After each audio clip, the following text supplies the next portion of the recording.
수영장에 있는 물이 빠져야지 비로소 누가 발가벗고 수영을 하고 있었는지 알 수 있다. 이 투자의 대가 워렌 버핏의 가장 유명한 명언 중에 한 개죠. 이 지금 시장이요. 산타랠리라는 화려한 기대감에 취해 있지만 유동성이라는 물은 조용하게 그리고 확실하게 빠져나가고 있습니다. 곧 드러나게 될 바닥에서 누가 준비 없이 파티를 즐기다가 얼어 죽을지 그리고 누가 튼튼한 펀더멘탈이라는 이런 옷을 입고 살아남을지 결정될 시간입니다. 이 12월 달의 차가운 안개 속에서 우리 구독자분들은 과연 무엇을 입고 계신가요? 오늘 연말 시장을 한마디로 정리하자면 이렇게 보입니다. 이 겉으로 봤을 때 산타 모자를 쓴 차트가 반짝거리고 있지만요. 배경음악을 꺼보면 어디서부턴가 유동성들이 마르는 소리가 서서히 들려오는 순간인데요. 대부분의 투자자분들께서 12월 11일, 그러니까 미국 현지 시간으로 12월 10일에 열리는 미국 FOMC에서 금리 인하가 나올 것이라고 믿고 계십니다. 실제로 확률로 말씀드리면 85%라는 숫자까지도 붙여가면서 거의 확정적이다라고 말하고 있는 분위기인데요. 여기다가 연말 산타랠리라는 익숙한 단어까지도 뒤섞이면서 현재 투자 시장은 겉으로만 봤을 때 상당히 훈훈한 연말을 준비하는 것처럼 보입니다. 그런데 이런 기대의 바닥을 하나씩 걷어보면요. 이 생각보다 차가운 진실이 드러난다라는 거. 이번 12월 같은 경우는 이 단순한 경기 사이클 정도가 아니라 유동성 구조 자체가 흔들릴 수 있는 지점에 서 있기 때문입니다. 그래서 이번 영상 통해서 이 안개 낀 연말 시장, 특히 리플 XRP라는 이런 자산의 관점에서 차갑게 다시 한번 들여다보고자 합니다. 낙관론에 대해서 일부러 부수려는 것이 아니라 이 착각을 걷어내고 진정한 기회를 남기기 위한 작업이기 때문에 이번 영상은 정말 중요합니다. 끝까지 집중해서 시청해 주시길 부탁드리겠습니다. 가장 먼저 짚어야 될 대목은 미국 파월 의장이 직접 꺼냈던 표현입니다. 안개 속의 운전입니다 라는 말인데요. 이 듣기에는 조금 조심스러운 표현 같지만 실제로는 지금 우리는 제대로 보이지 않는다라는 고백에 가깝습니다. 왜 과연 이렇게 되었을까요? 10월부터 11월 중순까지 이어지고 있는 미국 연방정부 셧다운 때문에 이 연준이 참고해야 될 중요한 경제 지표들이 엉망이 되어버렸었기 때문입니다. 고용통계는 공무원들이 일시 해고되었다가 다시 복귀하는 과정에서 왜곡이 섞였고요. 물가 지표는 제대로 수집이 되지 못한 상태로 구멍이 생겼습니다. 쉽게 말씀드려서 속도 계란 나침반이 동시에 고장난 상태에서 FOMC를 진행해야 되는 상황이라는 거고, 그런데도 시장은 이런 상황을 거의 보지 않아요. 그냥 단지 경기가 위험하니까 미국 연준이 도와줄 것이다. 이런 희망을 숫자로서 포장해서 85%라는 확률을 만들어내고 그 위에 기대감을 쌓아 올리고 있는 상황입니다. 근데 문제는요. 여기서 연준이 금리를 내리든 금리를 동결하든 심지어 금리를 인하를 하든 이게 당분간 마지막일 수 있다는 식의 매파적인 메시지를 섞는 순간인데요. 기대감과 현실 사이에 있던 간격들이 한 방에 드러나면서 그 틈이 그대로 가격의 낭떠러지로 바뀔 수가 있겠습니다. 그리고 두 번째로 더 무서운 점은 이 숫자 몇 개로만 보던 유동성이 실제로 말라붙기 시작한 구간입니다. 지난 2년 동안 연준이 양적 긴축을 해도 시장이 버틸 수 있었던 이유는요. 역레포라는 이 숨은 완충 장치 덕분이었는데 마치 저수지에 숨겨둔 비상 물통처럼 이 RRP에 쌓여 있었던 돈들이 조금씩 흘러나오면서 은행 지급 준비금이 줄어드는 이런 충격을 완화해주고 있습니다. 그런데 지금 시점 그 비상 물통이 거의 바닥을 드러내고 있다는 거.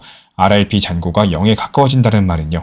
앞으로 미국 연준이 자산을 줄이는 만큼 그 타격이 바로 은행 시스템의 피, 즉 지급준비금에서 빠져나간다는 뜻입니다. 2019년 당시 한 번 있었죠. 이 단기자금 시장이 갑작스럽게 미쳐 날뛰듯이 금리가 상승했던 순간이 있었습니다. 그때처럼 금융 시스템의 배관에 공기가 차오르는 소리가 다시 날 수 있는 이런 자리까지 지금 다가와 있다는 거고, 이런 상황에서 연말 산타랠리를 기대한다는 것은 이 수도관이 얼기 직전인데 따뜻한 온천에 들어갈 준비를 하는 것과도 비슷한 행동이겠죠. 그렇다면 이제 시선을 리플 XRP로 옮겨보겠습니다. 거시 환경이 살 얼음판을 걷는 것과는 다르게 이 리플이라는 회사가 2025년 여기서 만들어 놓은 구조는 생각보다도 묵직한 상황인데요. 이런 부분들은 단순한 뉴스성 호재가 아니라 리플 XRP라는 자산의 밸류에이션 모델 자체를 갈아엎는 사건에 가깝겠습니다. 이 리플 같은 경우는 올해 G 트레저리라는 회사를 인수했고요. 이 회사가 이름은 낯설지만 역할을 알고 나면 그 무게가 달라집니다. 전 세계 수많은 기업의 재무팀 매일매일 열어보는 이런 자금관리 시스템을 제공하는 회사고요. 연간 12.5조 달러에 달하는 돈의 흐름들이 이 소프트웨어를 통해서 움직여주고 있습니다. 예전의 리플 같은 경우는 은행과 기업을 찾아가면서 XRP를 써보면 어떻겠냐 이렇게 설득하던 입장이었죠. 이제는 그 전략 자체가 완전히 바뀌었다라는 거. 아예 그 기업 재무팀의 책상 위에 올라가 있는 프로그램을 통째로 가져와 버린 겁니다. 이 G트레저리 안에 리플의 결제 기능, 그리고 RLUSD 같은 스테이블 코인, 히든 로드 같은 파트너를 통한 운영 기능들이 자연스럽게 녹아들기 시작하면은 여기에서 CFO 같은 경우는 기존에 쓰던 화면에 대해서 그대로 바라보면서 버튼 몇 개만 더 눌러가지고 유효 자금에 대해서 XRP나 RLUSD로 바꿔서 국경을 넘어서 보내고 또 남는 자금들은 레포 시장에 굴릴 수가 있습니다. 이런 과정에서 XRP는 더 이상 거래소에서 사고 파는 투기 코인이 아니라요.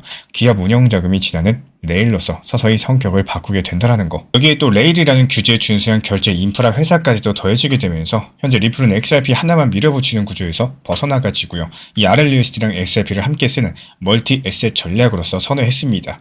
RLUSD가 달러랑 1대1로 연동되는 스테이블코인 역할을 하고 XRP는 서로 다른 화폐랑 스테이블코인을 이어주는 브릿지 통화 그리고 네트워크의 가스 역할을 맡습니다. 표면적으로 복잡해 보이지만요. 이 구조적으로 기업은 RLUSD로 안심하고 쓰고 그 뒤에서 XRP가 조용히 배관을 잇는 그림들이 하나씩 만들어지고 있다는 거. 그렇다면 여기서 문제가 되는 거는 시장이 아직까지 이런 그림을 제대로 가격에 반영하지 못하고 있다는 점입니다. 이 대부분의 대중분들은 여전히 리플을 SEC 소송에서 이긴 코인 정도 이렇게만 기억을 하시는데요.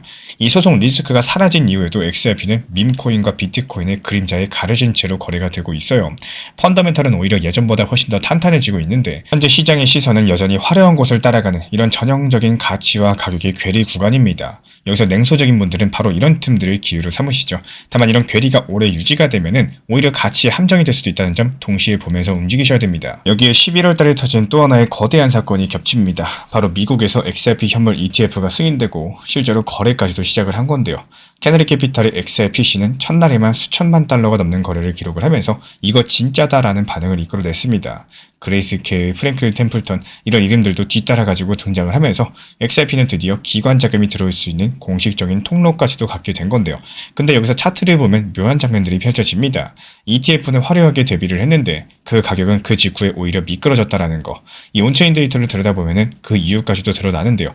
소송 기간 동안 저가에 묵묵히 매집했던 고래들이 바로 이런 ETF 출시 구간을 탈출구로서 활용한 흔적입니다.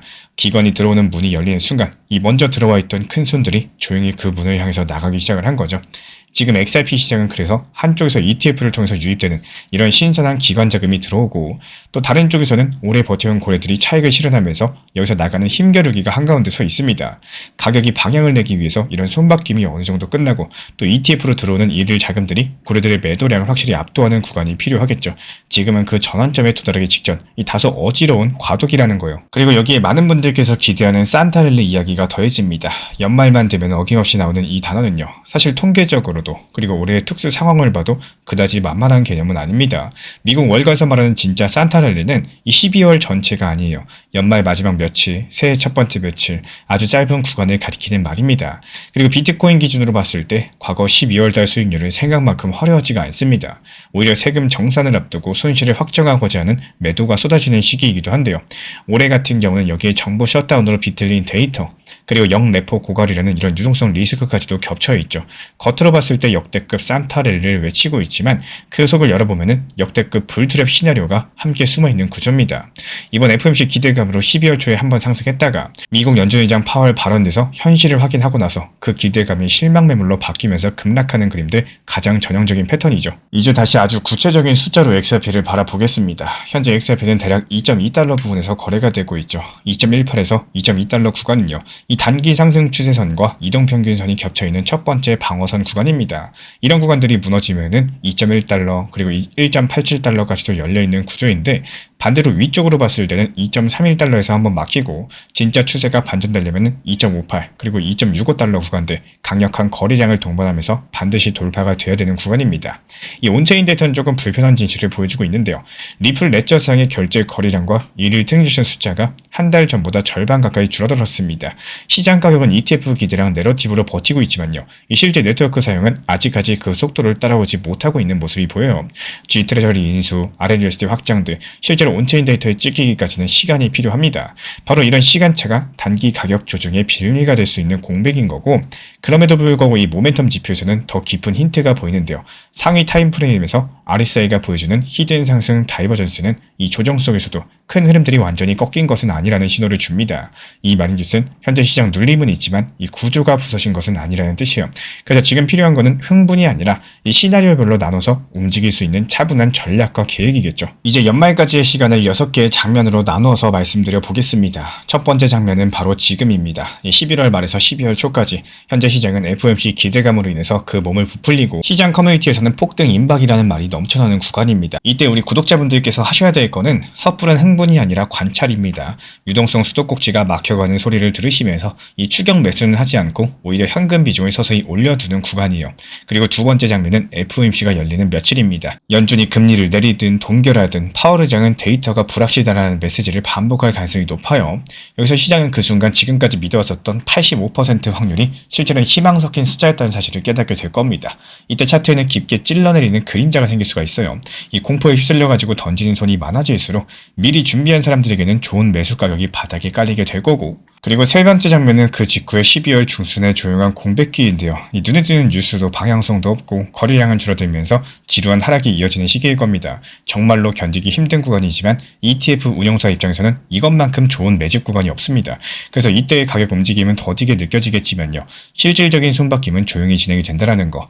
이런 구간에서 우리는 2.1달러 부근이 얼마나 단단한지, 비트코인이 흔들릴 때 XRP가 어느 정도 버텨줄 수 있는지 눈여겨보시면 되는 겁니다. 두 번째는 연말 직전이에요. 이 고래들의 매도세가 점점 줄어들 거고 ETF로 들어오는 자금이 가격 하락을 막아내는 모습들이 차트랑 온체인에 함께 찍히기 시작하는 구간입니다. 이때부터 리스크 대비 보상이 서서히 좋아지게 될 텐데요. 이 아래로는 기관들도 싸다라고 느끼기 시작하겠다. 이런 가격대가 형성되는 자리인데다가 그래서 연말과 새해가 겹치는 시간에서는 거시 뉴스에서 잠시 벗어나서 리플이 실제로 어떤 기업 고객과 무엇을 하고 있는지, G트레저리랑 RLUSD가 어떻게 묶이는지 여기에 대한 스토리가 슬슬 부각되기 시작을 할 수 있는 구간입니다.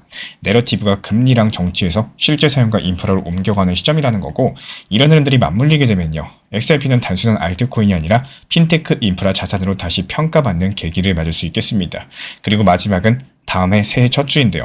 많은 자산이 윈도우 드레싱과 새해 효과로 한 번 더 올라가는 구간입니다. 하지만 이때부터는 미국의 부채 문제라거나 이 경기 둔화 우려 같은 이야기들이 천천히 고개를 들기 시작을 할 거고, 이때부터 냉정한 투자자는 뒤늦게 달려드는 사람들한테 조용히 물량 넘겨주고 현금 비중 회복할 거예요. 다음 상승 파도를 기다리기 위해서겠죠.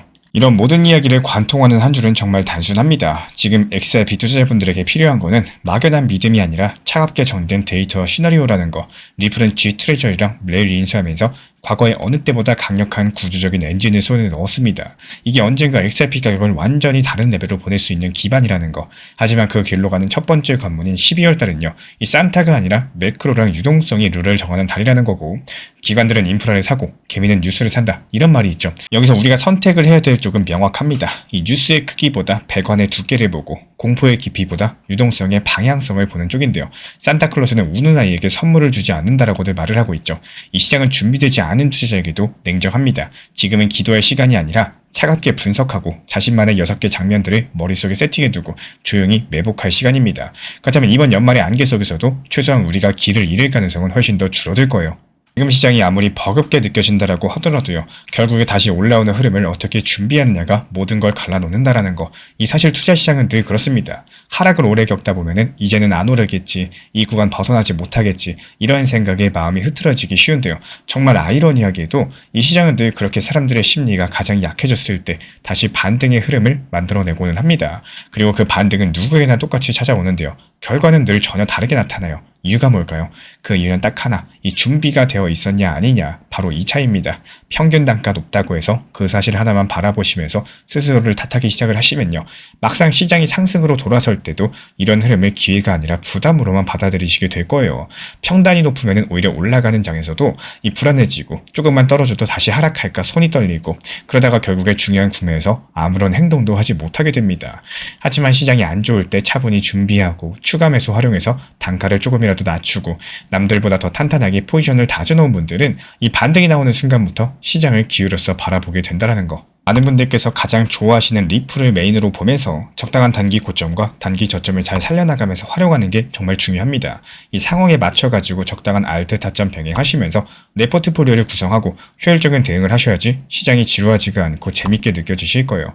제가 안내드리는 정보 커뮤니티에서도 이 리플 전용방뿐만 아니라 단기 종합방, 종합 브리핑까지도 안내드리는 이유는요.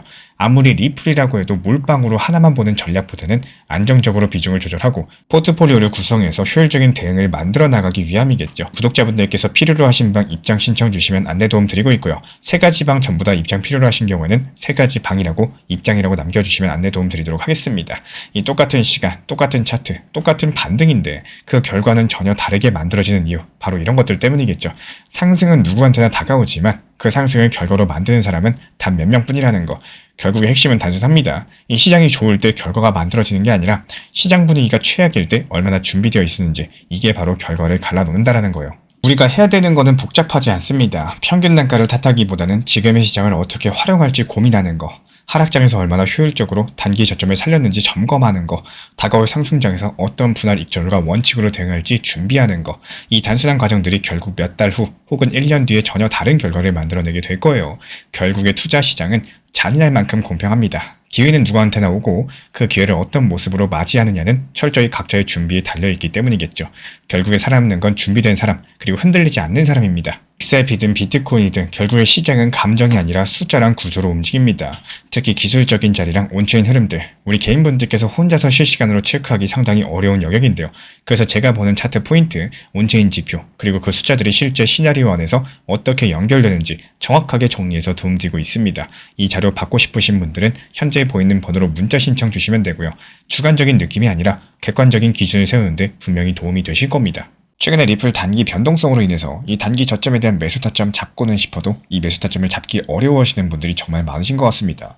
이미 제가 안내드렸던 리플 전용방에서 설명드렸던 중요 내용이지만요. 핵심 내용 6가지로 노하우 압축해서 한번 설명드려 보려고 합니다. 유튜브에서도 업로드 드리면서 짧게 설명드린 내용이지만요. 조금 더 쉽게 설명드리기 위해서 정보방에서 안내드린 내용으로 설명드려 보도록 하겠습니다. 우리 코인 신사 채널 5강 영상이에요. 리플 바닥 신호 잡기로서 조금 더 쉽게 단기 저점 찾아내는 방법이고요. 리플 XRP에 대한 이 단기 고점에 대한 매도 중요하겠지만요. 지금 같은 시장에서는 이런 단기 저점들을 얼마나 잘 찾아내고 여기에 대해서 원칙 매매를 활용할 수 있는지가 정말 중요한 타이밍입니다. 예를 들어가지고 강력하게 폭락하는 공포 구간에서의 바닥 신호라거나 이에 따른 거래량 움직임이 어떻게 됐을 때 바닥인지, 그리고 지지 구간 잡는 방법이라든지 각종 보조 지표를 활용해가지고 하락 음봉 패턴에 대해서 분석 도움 드리고 있고요. 여러가지 다양한 방법으로서 6가지 내용 중에 앞부분만 짧게 설명을 드려봤습니다. 이 시간 관계상 전체적으로 설명드릴 수가 없기 때문에 필요로 하시는 분들께서는 리플 전용 정보방 신청 주시면 참고해 보셔도 좋으실 것 같습니다. 단순하게 고점에서 매도에 대한 욕심만 생각하시다 보면은 결국에 단기 저점이라는 이런 중요 타점을 놓치게 되는 경우가 상당히 많습니다. 정보 커뮤니티에서도 중요 타점 찾는 내용에 대해서 안내 드리지만요. 이 단기 저점에 대한 분할 매수, 여기에 대해서 중점적으로 안내드리는 이유가 시장이 안 좋았을 때 이 단기 저점 가치도 잘 활용할 줄 아신다면 결국에 시장이 다시 살아났을 때 단기 고점에서 만족할 만한 결과값을 만들 수 있기 때문이겠죠. 우리 정보방에서 영상 안내드리고 있기 때문에 필요로 하신 분들께서만 입장 신청해 주시면 안내 도움 드릴 예정이고요. 단 항상 말씀드린 것처럼 업비트, 빗썸, 현물 매매로서만 안내드리기 때문에 비중 조절, 원칙 매매 제대로 활용하실 분들께서만 입장해 주시면 감사하겠습니다.